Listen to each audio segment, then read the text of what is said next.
क्या ये बजट विकास की ऊंची दर हासिल करेगा? क्या ये बजट वास्तव में किसानों के लिए 2022 में अच्छे दिन दिखाएगा, क्योंकि दुगनी आय की बात कही जा रही है? और क्या इस बजट से जिस मोदी केयर का ऐलान कल कर दिया गया, पैसे आएंगे कहां से? ये वो तमाम महत्वपूर्ण सवाल हैं जिनका जवाब देंगे हमारे अगले बेहद खास मेहमान। जोरदार तालियों के साथ मंच पर मैं आमंत्रित करना चाहती हूं नीति आयोग के उपाध्यक्ष राजीव कुमार का। आप मंच पर आइए और इनके साथ इस सेशन को आगे बढ़ाएंगे मेरे सहयोगी शिशिर सिन्हा।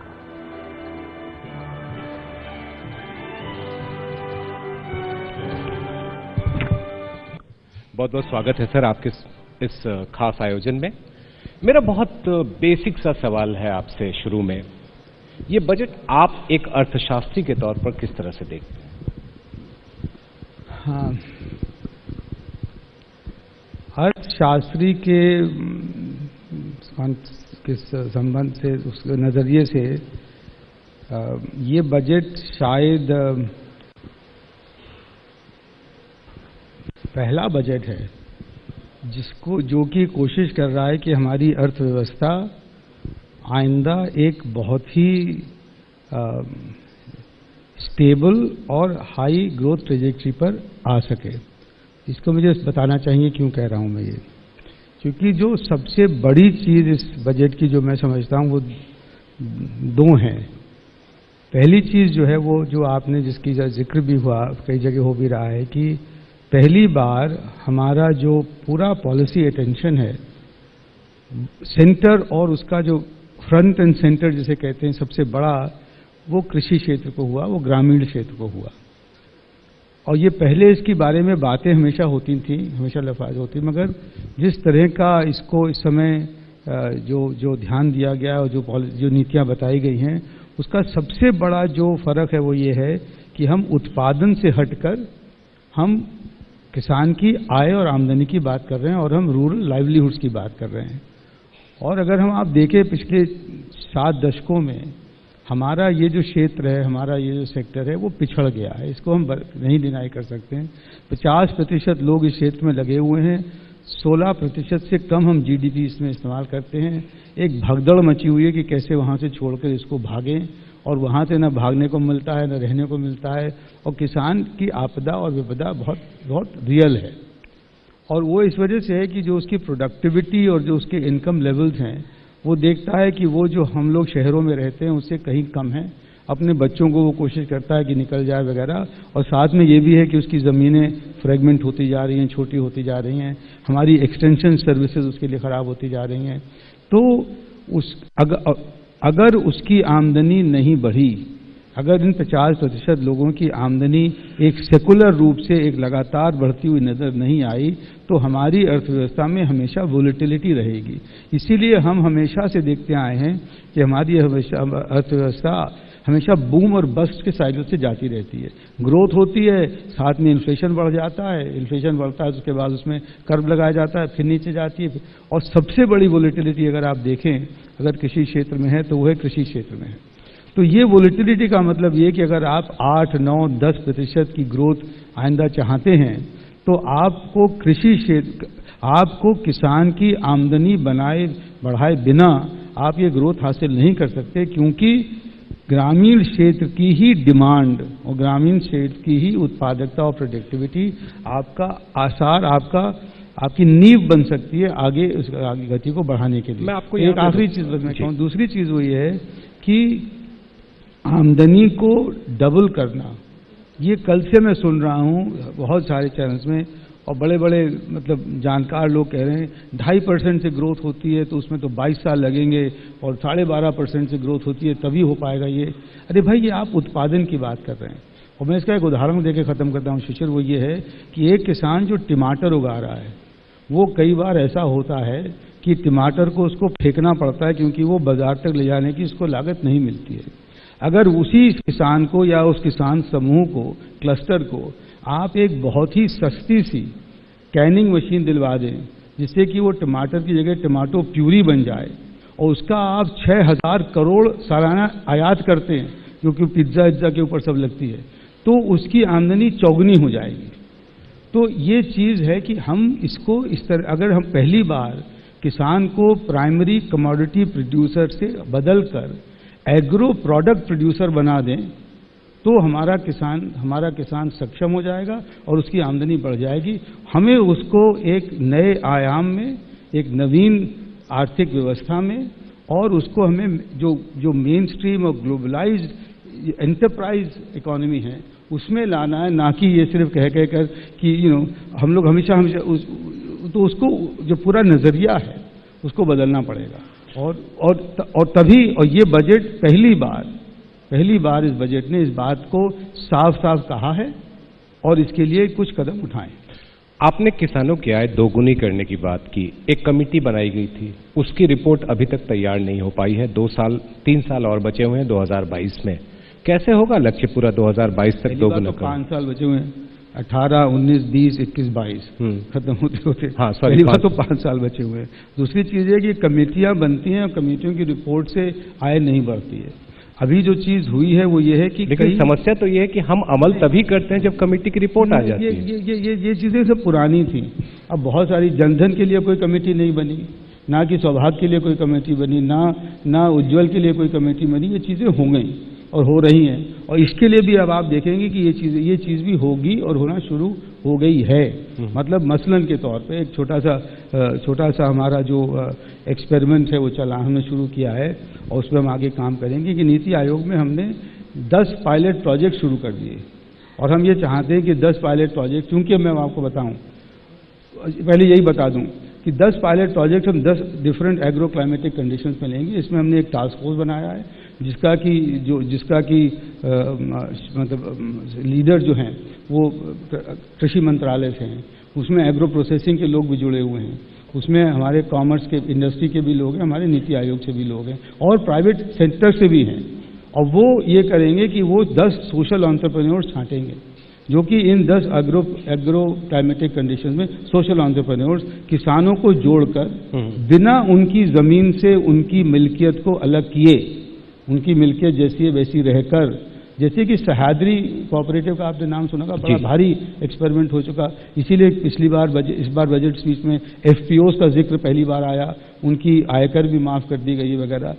ऐसे किसानों को जोड़कर 50, 100, 500, 1000 हेक्टेयर की चीजें कर उसमें उनको हर लेवल से जोड़ने की बात है, जो कि कल स्पीच में हुई कि उनको हम जो है वो मार्केटिंग तक और एग्रो प्रोसेसिंग तक जोड़कर जो काम हमारे मदर डेयरी ने किया वो अगर हम कृषि जगत में कर ले तो बिल्कुल ये चीज़ तयशुदा है कि किसानों की आमदनी बढ़ जाएगी और ये काम शुरू हो गया। और अगर मैं आपसे कहूँ तो छोटे मुंह बड़ी बात नहीं होगी कि शायद पिछले 2 साल में, अगले 2 साल में या और कम हम आपको दिखा देंगे, यही इसका आइडिया है कि प्रदर्शित कर देंगे कि किसान की आय 2 साल में दुगनी हो सकती है। और एक आखिरी चीज़ कि ऐसे बहुत सारे एक्सपेरिमेंट, प्रयोग हमारे देश में चल रहे हैं। आप कितनी जगह जाइए, बहुत जगह ऐसा है कि किसानों जो लोग, मैं एक अपना उदाहरण पास टिगरी गांव है गजरौला के पास, वहाँ पे एक किसान थे, 2-4 एकड़ ज़मीन थी उनकी, उनको किसी ने कह दिया कि हनुमान मंदिर में गेंदे का फूल देना शुरू कर दीजिए। वहाँ से बात शुरू हुई, आज उनके फूल रॉटरडैम जाते हैं और ये 10 साल की बात है और वो मिलियनर बन गया है और पॉली हाउसेज हैं उनके और सब कुछ है उत्तराखंड में। और मैं इस बार भले फख्र से कहना चाहता हूं कि मैंने इस बार जो नीति आयोग में मीटिंग करी थी प्रधानमंत्री के साथ, वहां पे ऐसे कुछ किसानों को बुला के उनके सामने खड़ा किया।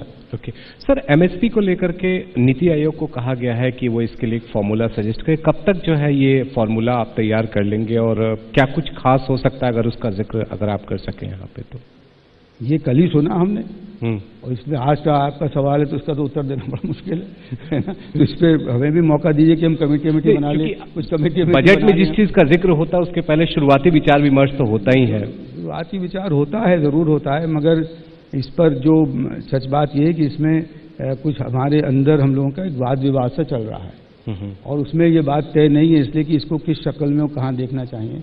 मगर ये बात जरूर है कि एमएसपी बहुत बड़ा एक मुद्दा है और कल का अनाउंसमेंट एक बहुत बड़ा अनाउंसमेंट भी है जो स्वामीनाथन कमेटी को रिकमेंड करना है। मगर उस अभी तक जो पूरा आपने देखा पिछले 5-6 दशक में कि उससे किसान की बात बनी नहीं, है ना। तो मगर जो उसका जो बड़ा जो पहला जो कदम है जो कि हम लोग बहुत जल्दी करके दिखाएंगे वो ये है कि जो टेनेंट फार्मर्स को जो एमएसपी नहीं मिलती थी जी जी, और जो उनको बैंकों से कर्जा नहीं मिलता था वो हम आपको अगले कुछ महीनों में करके दिखाएंगे। और इसमें बाय द वे इसमें ये होगा कि नीति आयोग का जो बहुत बड़ा मैंडेट है कोऑपरेटिव फेडरलिज्म का, उसका हम आपको प्रयोग करके पूरा दिखाएंगे कि हम एक मॉडल वो लॉ बना के जो कि आंध्रा के लॉ से की बेहतर होगा और उसको पूरा करके हम सारे राज्यों में उसको ले जाके उस पर करेंगे बहस, और कोशिश ये रहेगी कि वो जल्द से जल्द पूरे देश में व्यापक रूप से उसको हो जाए।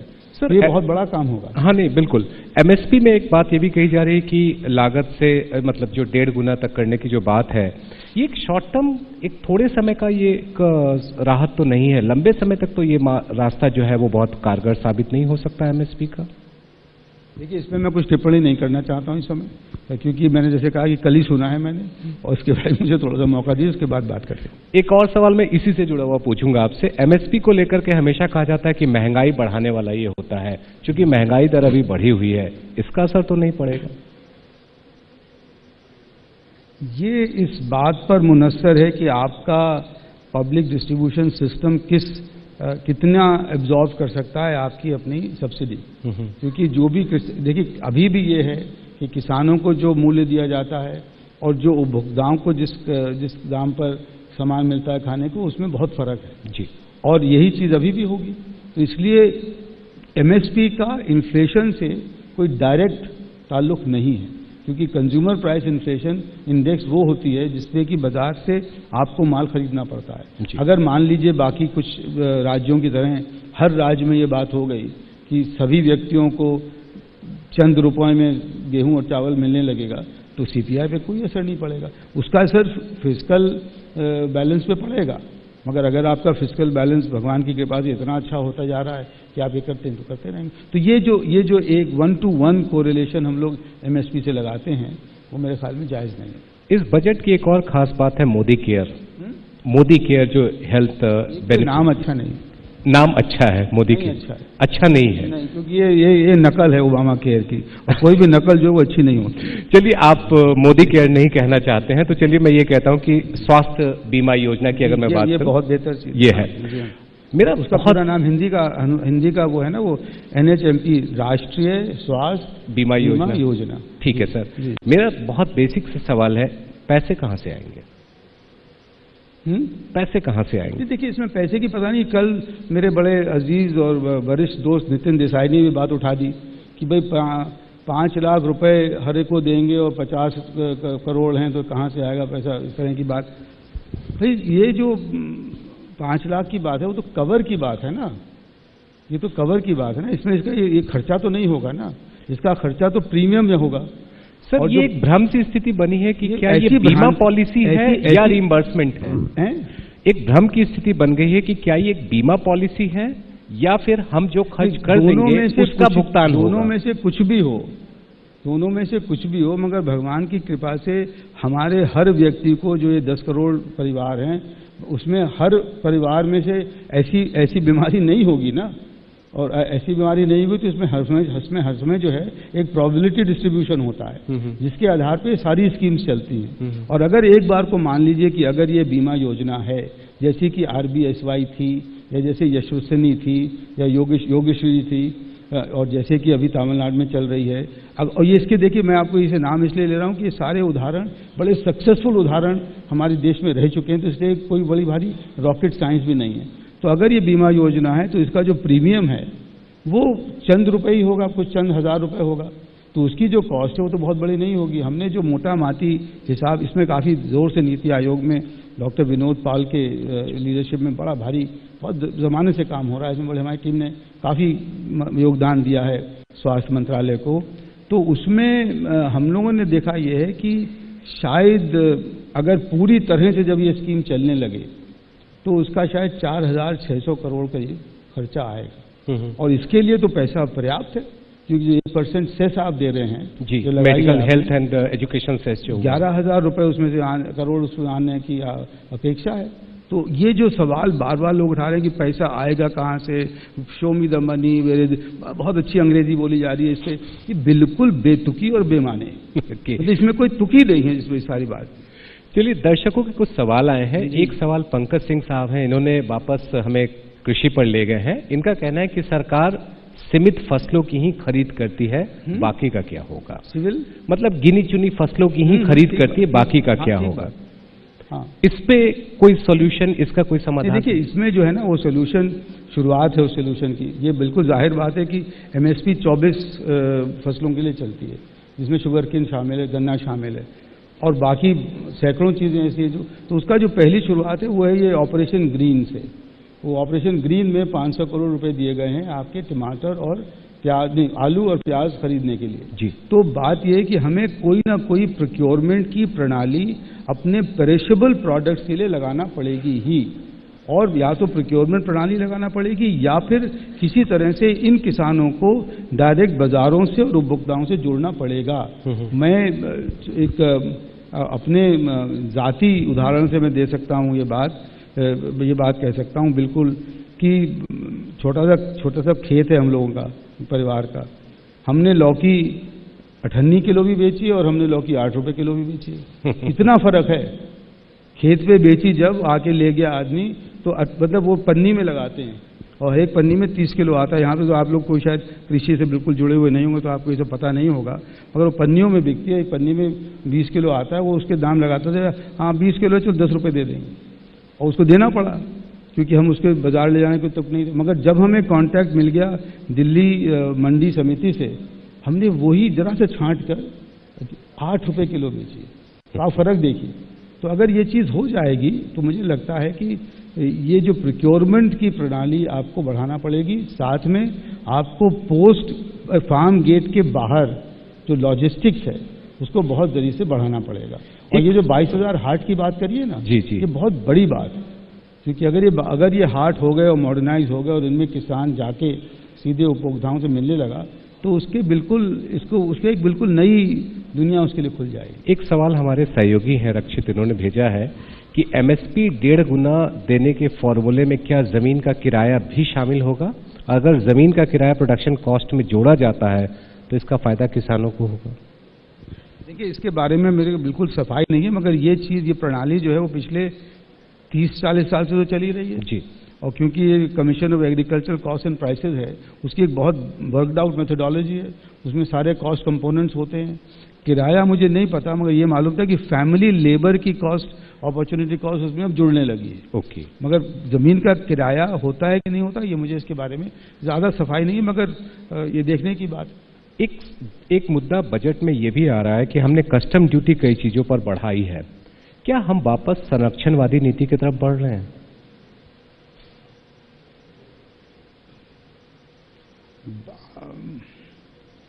वापिस रास्ते पे जाना तो बड़ा मुश्किल होता है, क्योंकि जहां तक आप आ गए हैं उसके पीछे लौटना तो हमेशा ही मुश्किल होता है।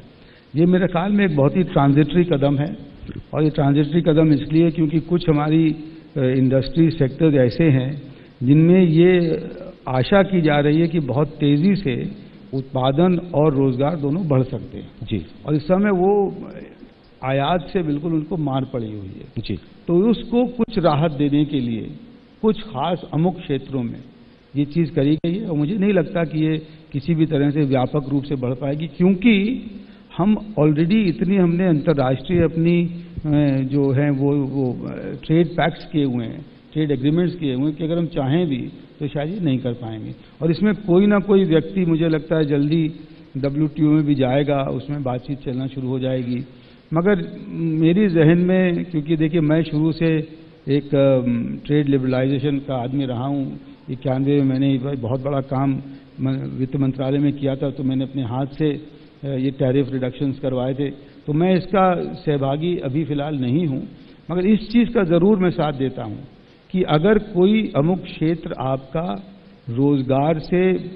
रोजगार देने वाला है और उसको अनाप शनाप आयात से मुसीबत हो रही है, जो कि अभी हो रहा है और जिसको हम रोक पाने में असमर्थ हैं, तो कुछ संरक्षण देने में नुकसान नहीं है, क्योंकि वो हमारे डोमेस्टिक एंटरप्रेन्योर्स और डोमेस्टिक रोजगार के लिए अगर ठीक है तो उसको जरूर करना चाहिए। हमें किसी एक, यूँ कहा जाए, किसी एक इडियोलॉजी के लिए हमें उसके मतलब किसी एक लकीर का फकीर हमें नहीं होना चाहिए। एक आखिरी सवाल मैं लेना चाहूंगा कि इस बजट को लेकर मिडिल क्लास और सैलरी क्लास में थोड़ी सी निराशा है।